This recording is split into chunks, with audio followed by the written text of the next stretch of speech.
Hello, my name is Dr. Isha Kaul. I am Director in the Department of Hematology, Oncology, Bone Marrow Transplant at Max Super Speciality Hospital, Vaishali. I am here to talk briefly about a patient from Fiji that we recently treated by the name of Maria. Maria is a young woman, 38 years old, who in January of 2025 started feeling unwell with easy bruising, gum bleeding, and some fever. It was clear at that point that she had some serious blood disorder and suspected blood cancer. With these issues, she came to us in March, and when we did a thorough evaluation, she was diagnosed with a very serious blood disorder called acute myeloid leukemia. Acute myeloid leukemia is one of the most aggressive forms of cancers, and if not treated in a timely fashion, it can be very quickly fatal. Fortunately, Maria was relatively stable when she reached us. So we were very quickly able to start her on life-saving chemotherapy. She received several courses of chemotherapy induction followed by consolidation.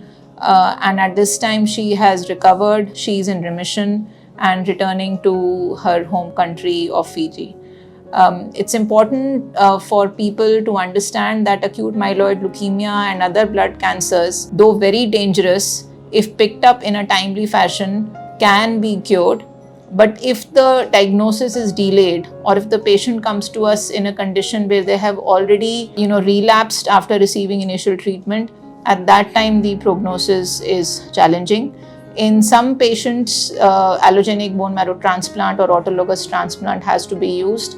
But since we are in 2025, every patient has to be treated specifically. Every patient needs a very unique treatment plan that is best for their situation, age, and diagnosis. These are very complex situations, and for patients traveling overseas, they are often dealing with logistic issues, social issues, in addition to the medical complications, financial issues.